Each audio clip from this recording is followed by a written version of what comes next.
নমস্কার বন্ধুরা, সকলকে আমার চ্যানেলে স্বাগত। রাজ্যের সমস্ত ধরনের সমস্ত সরকারি কর্মচারী এবং সমস্ত ধরনের পেনশনারদের জন্য একটি দুর্দান্ত সুখবর ঘোষণা করা হয়েছে। আজকে বাজেট পেশ করা হয়েছে রাজ্যের তরফ থেকে, অর্থাৎ আমাদের পশ্চিমবঙ্গ রাজ্যের বাজেট পেশ করা হয়েছে এবং এই বাজেটে সমস্ত ধরনের রাজ্য সরকারি কর্মচারী এবং সমস্ত ধরনের পেনশনারদের জন্য এক কিস্তি মহার্ঘ ভাতা অর্থাৎ ডিআরএস অ্যালাউন্স ঘোষণা করা হয়েছে। এই ডিআরএস অ্যালাউন্স কতটা ঘোষণা করা হয়েছে, কবে থেকে এটা কার্যকর হতে চলেছে এবং এর ফলে কতটা মাইনে বা পেনশন বাড়তে চলেছে সমস্ত ধরনের সরকারি কর্মচারী এবং পেনশনারদের জন্য আজকের ভিডিওতে আমরা বিস্তারিতভাবে আলোচনা করব।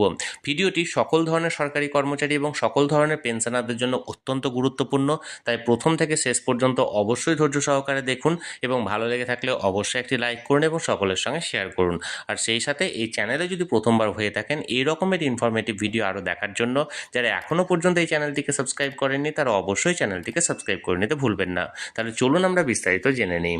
গত 10ই ফেব্রুয়ারি অর্থাৎ গত সোমবার থেকে রাজ্যে শুরু হয়েছে বিধানসভা অধিবেশন এবং বর্তমান রাজ্য সরকারের কাছে এটাই শেষ পূর্ণাঙ্গ বাজেট অধিবেশন, কারণ আগামী বছর 2026-এ রাজ্যে শুরু হচ্ছে বিধানসভা ভোট এবং এই বিধানসভা ভোটের আগে স্বাভাবিকভাবে এই বাজেট অধিবেশনটি ছিল অত্যন্ত গুরুত্বপূর্ণ এবং স্বাভাবিকভাবে সমস্ত ধরনের রাজ্য সরকারি কর্মচারীরা এবং পেনশনাররাও আশায় ছিল যে এই বিধানসভা ভোটের আগে যে বাজেট পেশ করা হবে সেই বাজেটে তাদের জন্য এক কিস্তি মহার্ঘ ভাতা বা ডিআরএস অ্যালাউন্স ঘোষণা করা হবে, কারণ অন্যান্য বছরের ন্যায় জানুয়ারি থেকে কোনো রকম কোনো ডিআরএস অ্যালাউন্স ঘোষণা করা হয়নি। তাই স্বাভাবিকভাবে একটা প্রত্যাশা ছিল সমস্ত সরকারি কর্মচারী এবং পেনশনারদের মধ্যে যে এই বাজেটে এক কিস্তি ডিআরএস অ্যালাউন্স ঘোষণা করা হবে এবং স্বাভাবিকভাবে সমস্ত ধরনের রাজ্য সরকারি কর্মচারী এবং পেনশনারদেরকে নিরাশ হতে হয়নি, তাদের জন্য এক কিস্তি মহার্ঘ ভাতা ঘোষণা করা হয়েছে সরকারের তরফ থেকে। তাহলে চলুন দেখে নিই যে কত শতাংশ মহার্ঘ ভাতা ঘোষণা করা হয়েছে এবং কবে থেকে এটা কার্যকর হতে চলেছে সেই ব্যাপারে।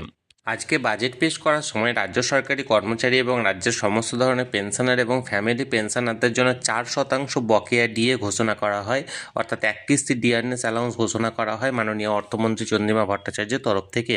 অর্থাৎ এর আগে 14% ডিআরএস অ্যালাউন্স ঘোষণা করা হয়েছিল এবং এরপরে আগামী 1 এপ্রিল থেকে কার্যকর হতে চলেছে 18% ডিআরএস অ্যালাউন্স প্রত্যেকটি সরকারি কর্মচারী, শিক্ষক এবং অন্যান্য যে সমস্ত ধরনের সরকারি কর্মচারী আছেন। এবং এর পাশাপাশি যে ডিআরএস রিলিফ অর্থাৎ যে সমস্ত পেনশনার এবং ফ্যামিলি পেনশনাররা ডিএ পান তাদের এটাকে ডিআরএস রিলিফ বলা হয়, তাদের ক্ষেত্রেও 18% হারে এবার থেকে ডিআরএস রিলিফ বরাদ্দ করা হলো। অর্থাৎ এক কথায় বলতে গেলে রাজ্যের সমস্ত ধরনের সরকারি কর্মচারী এবং সমস্ত ধরনের পেনশনাররা আগামী 1 এপ্রিল 2025 থেকে নতুন ডিআরএস অ্যালাউন্স অর্থাৎ 18% হারে ডিএ ঘোষণা করা হয়েছে তাদের জন্য এবং তাদের জন্য এই ডিআরএস অ্যালাউন্সটি বরাদ্দ থাকছে 18% হারে। তাহলে বন্ধুরা, আজকের এই বাজেটে রাজ্যের সমস্ত ধরনের সরকারি কর্মচারী এবং সমস্ত ধরনের পেনশনারদের জন্য যে ডিএর খবরটি ঘোষণা করা হয়েছিল সেটি নিয়ে সরাসরি আমি আপনাদের সঙ্গে জানালাম।